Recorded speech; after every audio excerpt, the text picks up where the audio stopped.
What's up guys, this is Bob. This video I'm going to show you how to interact with Python with Algorand based application using Telegram. We all know that Telegram is a messaging application with end-to-end encryption. It's very secure to use Telegram. So this video is going to show you how to interact with your decentralized application or traditional application using Telegram. We're going to use what is called Telegram bots. Actually, it is very easy to do that. First of all, before we begin, you are going to need few things. Number one, you need a Telegram application installed on your system. Secondly, you need an Algorand Python software development kit. Then thirdly, you need an editor on your PC.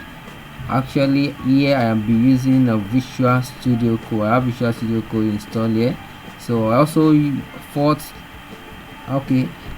four, you need Python application. So if you don't have that on your system, you can go to python.org and download one. Then first of all, you need to create what is called a bot. You need to have a Telegram account. So go to Telegram, open Telegram, then search for botfather. Botfather is the bots, I can say is the overall bots father. Yeah, as the name implies, that you can use to create any form of bots you want to create on Telegram. So right now I have the bot father here. So what you need to do is you want to create a new bot. So you just send the command new bot. Yes, pops up here, new bot. So we're going to wait for you to respond back to okay. Say all right, a new bot. Yes, I want to create a new bot. So I'm going to call it Algo1 bot. I'm going to call it Algo1 bot. Yes, okay. And the username, I'm going to call it Algo2. No, I think Algo_1 bot. That should be accepted. Okay, fine, cool. So our bot is created, and you are going to be given a long string of text and looks like something like this. Yes, we are going to need this to interact with our bot. This is much more like an identifier for your bot. So you copy this. We are going to need it later to be able to talk to our bot. So let's get to the code part. So now you need to before you open your editor, you need to make sure that you have Algorand Python SDK installed on your system. So you go to your command line,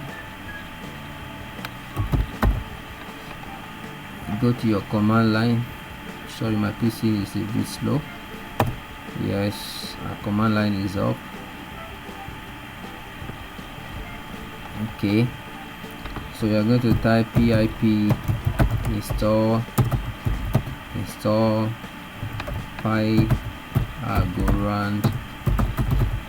Algorand SDK. Hit enter. Actually, I have it installed on my system already, so it should tell me that already satisfying or something. So let's wait for it to come up.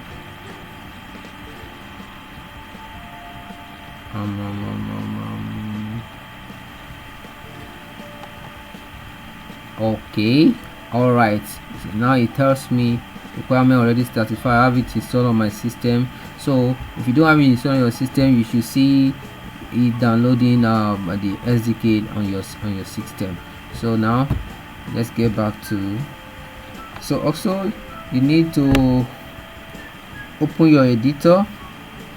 Before we open our editor, let us quickly create a project. A folder for that. I'm going to navigate into the desktop. If you wonder what I'm using now, I'm using a different command line. This is what is called git bash. Let me show you here. This is git bash. You can see it from here. this is git bash. You need to install that in your system to be able to it is used for version control, like because it works hand in hand with GitHub. So you need to have git bash installed on your system if you want to do what exactly I am doing right now. CD desktop. So I want to navigate into the desktop folder. So I want to create a new project directory, make directory. I'll call it Algo1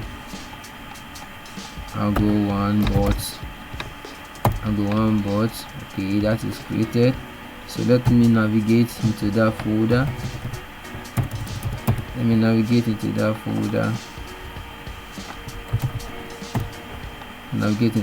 What do I have inside? I have nothing right now. Okay, so I'm going to create a file inside that folder. I'm going to create a file called mybot.py.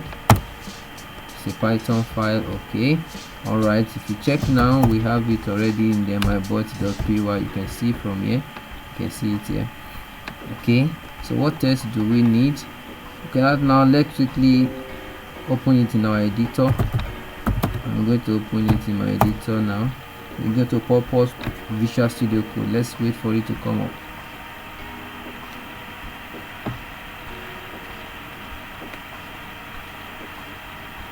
Okay, all right, great. It's loading, and while it is loading, let me quickly copy the code that we need to use. I already have it written, but so that it will be easier and because of our time, so I already have the code in here. So I'm going to copy the code.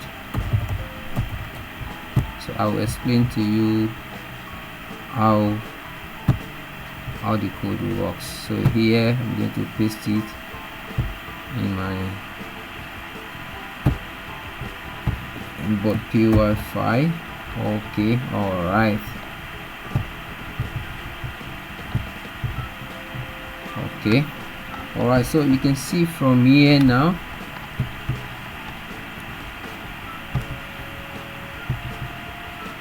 You can see from here now.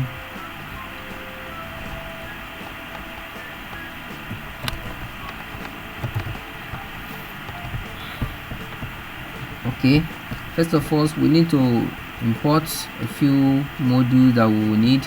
We need to import login. Login is for us to be able to track if there is any error in our code. That is why we import the login module. Then here I import the Algorand SDK. I'm importing the accounts and the mnemonic module, because that is what I actually need. If you need any other thing, you can import transaction, I think. You can import a lot of things from that package.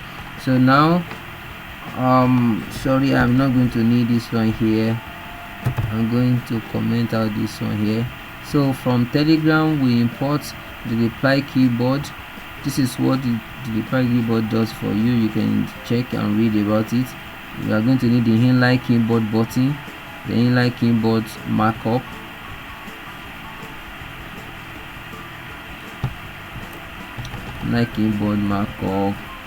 then I'm going to import the time module, then the OS module. Okay,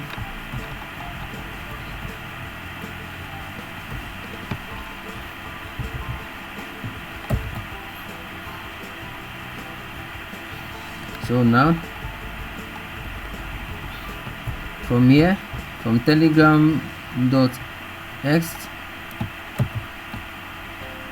from telegram.ext, import the updater. We will need the updater, we will need the command handler, you will need the callback query handler, the filter, the conversation handler, and the pick persistence. I will explain to you what they do rather. So the first line of the code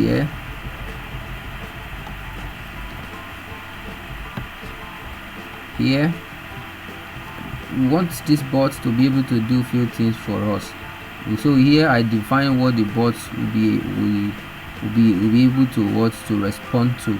So here the bot will be able to create an account to get the mnemonic to create to get the mnemonic from the private key, and you'll be able to query an account balance to check your account balance for you, your account status, and you'll be able to respond to about and /help and /done command.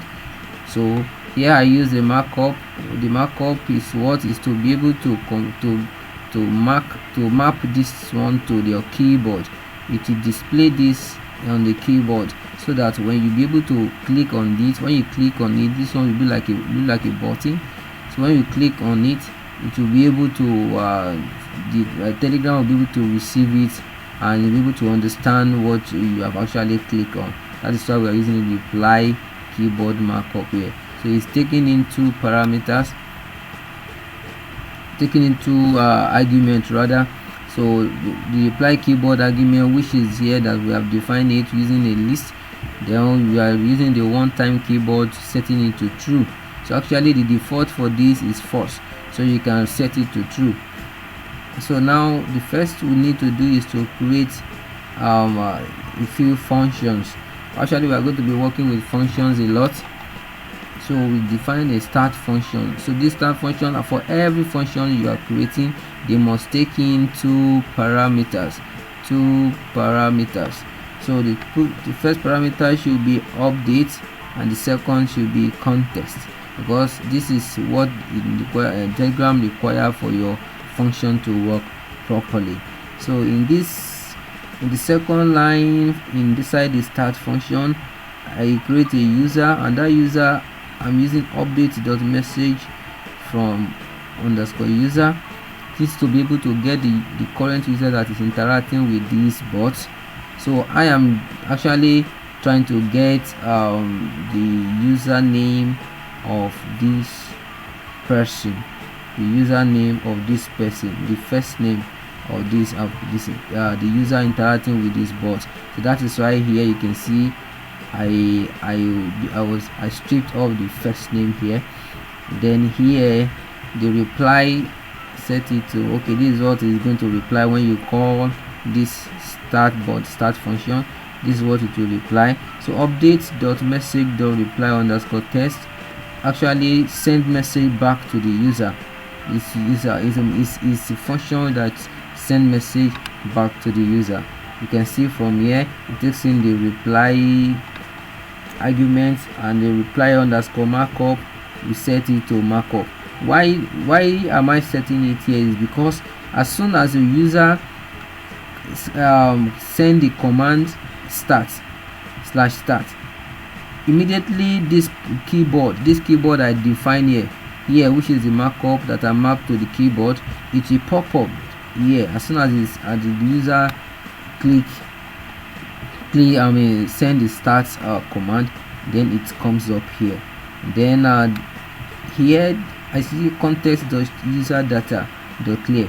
This context.userdata is a JSON format. It's a kind of a dictionary where all the data the user is sending to the Telegram is being kept. So the Telegram is keeping track of every information, every text that the user is sending to the bot. So the bot is keeping track of every user data. So that is, you find them inside this context.user data, but not to conflict with our bots.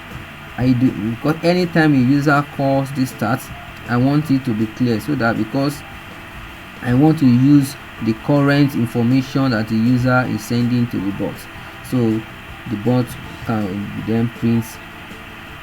Okay, actually I do not need to print for testing purpose. I put this here. I do not need to print that. Then the second line, the second function is the end chart. The end chart is going to take in the two parameters, update and context.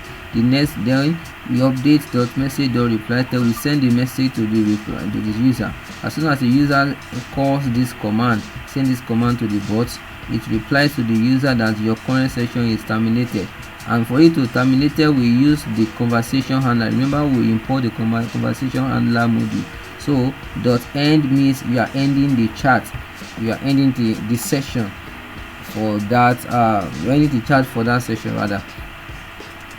So Thirdly, actually I do not need this right now. I do not need this. Because I will show you that in the next video, because it's quite complicated, so I'm going to have to spend a lot of time doing that. But basically this is just an intro. So number 3, now I want to define the functions I need for the bots to work on to send to the user. So now it takes in the 2 arguments, the 2 parameters, updates and context. So in this account status, if user need to change his account status, this is why I define it.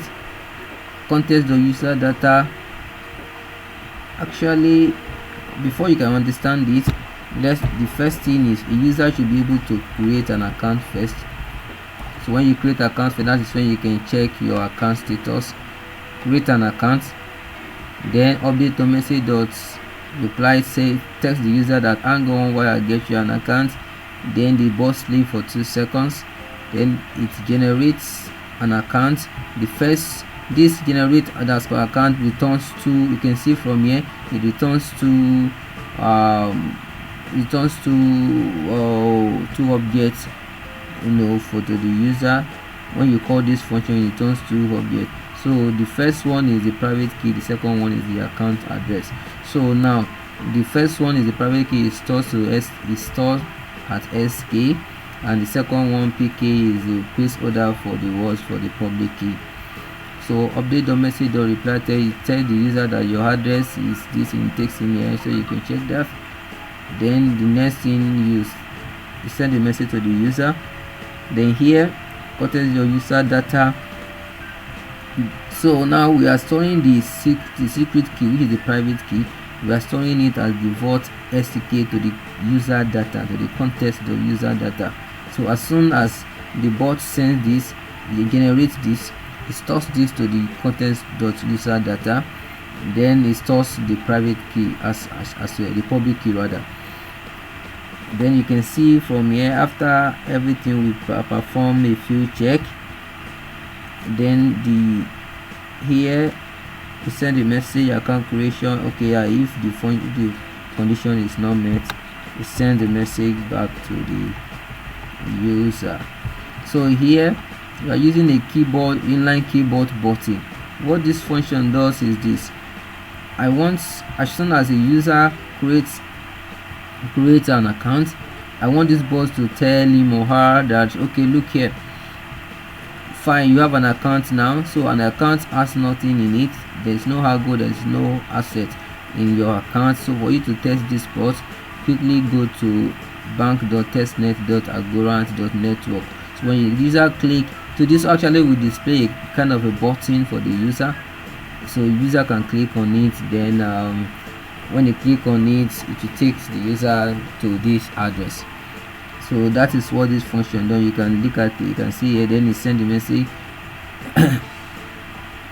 Okay, then here replied markup, pop up the keyboard, this keyboard here, this inline keyboard button, this is when it pops up. While when we are sending the reply to the user, it send this keyboard along with it. Then it ends the section. Then the second one, then after this one, the user can then create check an account status here. So what it does is that it searches through the user data dictionary. When it searches through it for this key, when it searches it, then it gets the value. When you get the value, which is the default public address that we have in this JSON object, then we perform a few functions in it. That's why we are using the Algorand client. Remember we import it here. Remember we import the Algorand client here.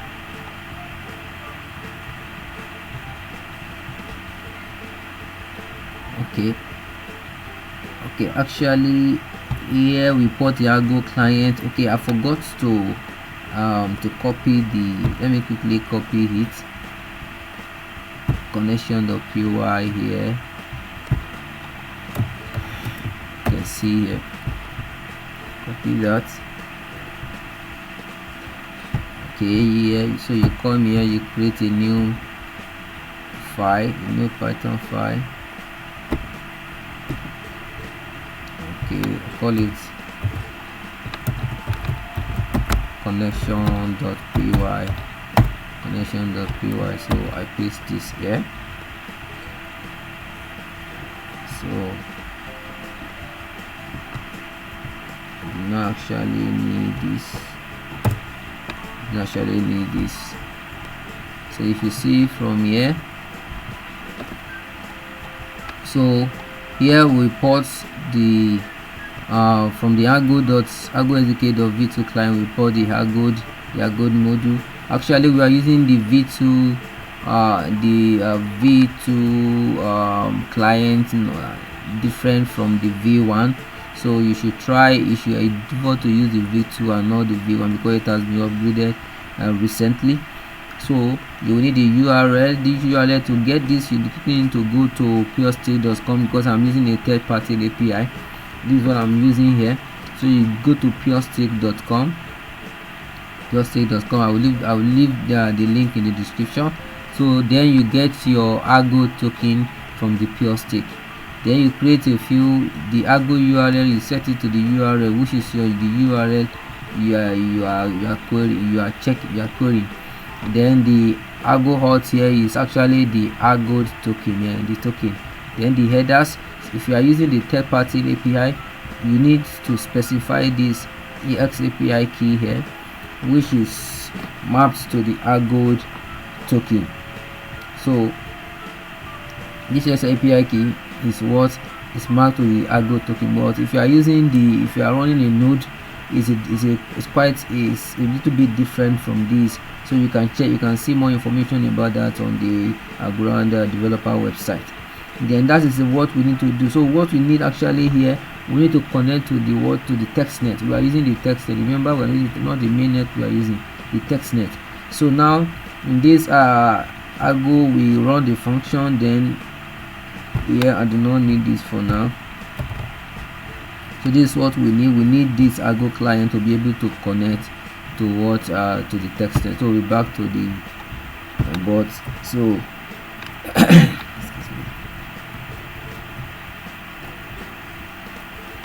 so here, to share the account status we get the default public key. Then perform a few functions using the Argo client. So let me show you here. So if you type it here, Argo client dot account,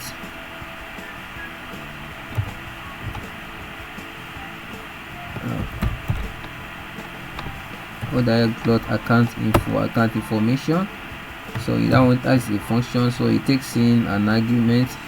So the argument it takes in is the public key. So we are specifying the public key in there. So to get the account status now, so we want to send, if a user needs to check the account status, so what I need to do is just to look through this because this one returns a JSON object for us. This account information returns a JSON object for us. So we look through it, then we send every object inside the every item inside the JSON object to the user. So that is what this one does. So let's proceed to another one. So get mnemonic key. This function what the function does is to get the private key from the user and convert it to the mnemonic phrase and send it back to the user. That is what this function does. So you can see from here we are getting the default private key which we store in the context.user data. Actually, if you in the real in the production you do not want to do this, so this is just for tutorial, for tutorial purpose. So you should have a better way of handling the user information, especially when it comes to the private key. So here we convert it and we send it to the user. That is what we do here. Then if you are getting a balance, the user calls the query balance command. What it does is to take the default public key with an address. Then here it gets from the account information, which is in JSON format, JSON object. Inside it we'll see the amount which is equivalent to the account balance of the user. Then it sends the message back to the user.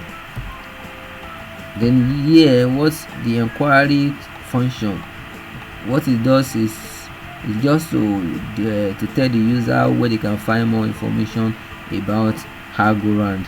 And when user send done/done command,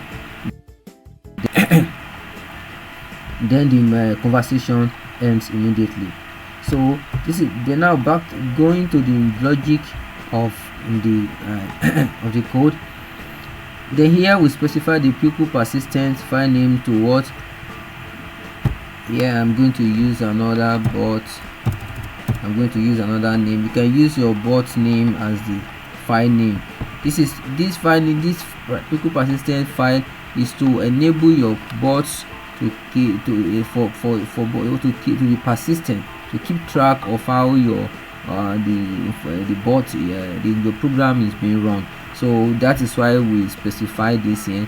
That in case, for example, when you want to deploy it on the cloud service, sometimes when you deploy it in Heroku, for instance, when you are using a free service, so a free subscription rather. So sometimes it takes after you leave your bot for after 30 minutes, your bot goes to sleep, and your bots will not be able to get the current information. Sometimes it misbehaves. So this pupil persistent file helps in that regard. That's why we are specifying it. So it creates a file and call it algo_1 bot. Then this updater here, remember we import this updater here. So this updater takes in different arguments, but basically for the one we need here, we need the token. Excuse me. We need the context, and we need to take in the persistence. So now you take in the token, and for this token, and this is where we need to, you need to go back to your Telegram. Go back to your Telegram here. Copy this token, and go back to the code. And here we specify the token. Specify the token here, and it starts to be a string of text. So we paste it here. So now when we specify this token here now, so here the updater can understand that we already declared this token, so he will be able to use this token. Then here we dispatch it. Thereafter, then we create a few logic here, and this logic tells that dp.add_handler.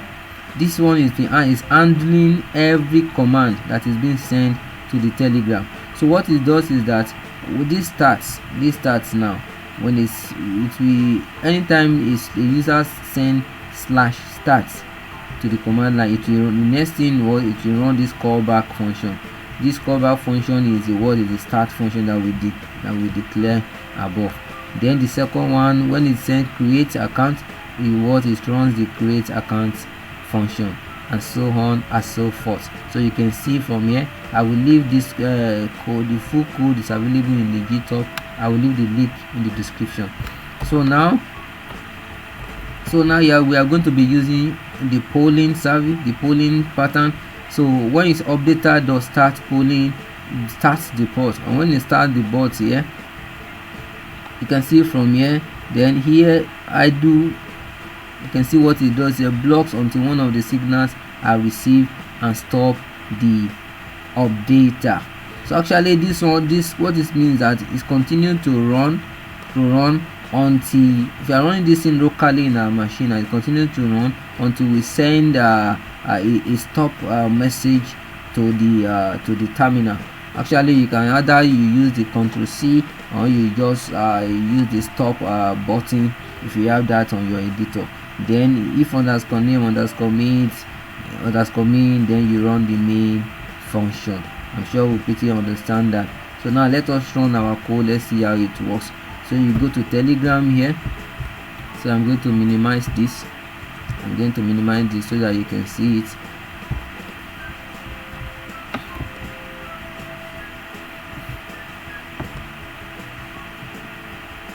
I'm going to minimize this. Okay, now let us run. Let us see how this works. So I'm going to run this here now. I'm going to run this. Okay, sorry, here we need to go to our bot. Let us go to our bot. Okay, this our bot now is ready to interact with it. So let us wait while the code runs in the terminal.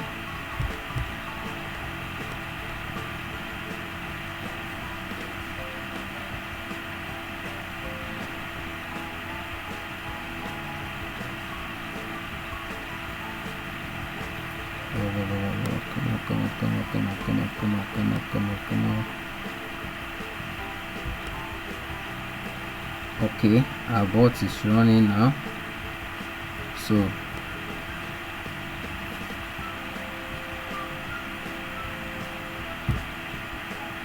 let's start. Okay, all right, beautiful. So now I'm going to create an account. I create an account. Okay, now, okay, all right. So you create an account for me. I have my public key here, the address, and I have the private key here sent to me. So this is the dispenser. So now if I want to go to dispenser now, so let me click, let me copy the address. Let me go to the dispenser. I open.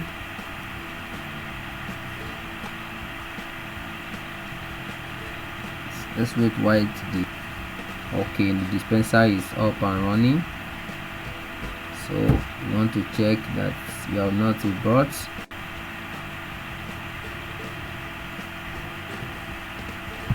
Crosswalk, verify. Okay, alright, we'll paste the address here. But before we dispense now, let's come here and check. What we have in our balance. So if we check the account